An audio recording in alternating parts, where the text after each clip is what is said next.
Started off the week with a bit of a panic about my health because my gums and tongue were really sore.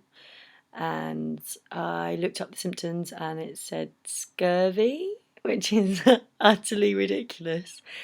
But it made me remember that I wanted to bring in my medicinal herbs and tinctures into the diet. So I got my elderflower tincture out and started using that as a mouthwash because that's antiviral, antibacterial, and antiseptic. And that's been working really well.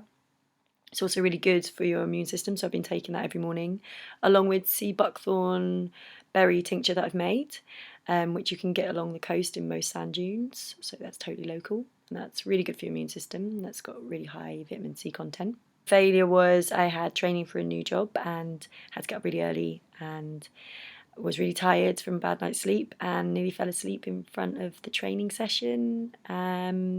So I got a coffee because I had nothing else on me at the time that I could boost my energy with. So that's taught me I've got to be much more forward thinking about my day.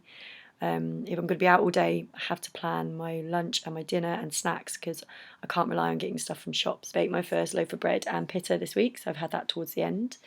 But that brought up questions about the yeast. I've contacted a few bakeries and they've said the same thing, that you can't get organic yeast from the UK. They did say Germany is the closest.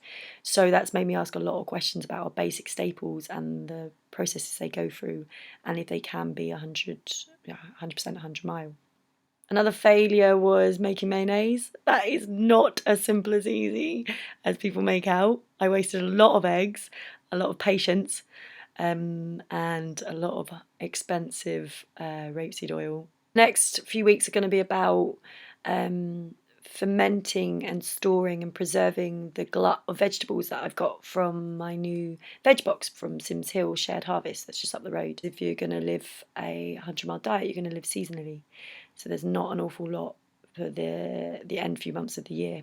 I'm looking forward to all these new skills that I'm picking up, like baking, fermenting, pickling, preserving, and all these interesting new aspects of my life that are coming up. But it takes a lot of time, a lot of energy, and a lot of brain power. And I've become a bit of a one-trick pony with conversation. It seems to be just about food at the moment. But as it goes on, I'm going to get more organised and I'm going to have more in my pantry. So it should get easier, I hope.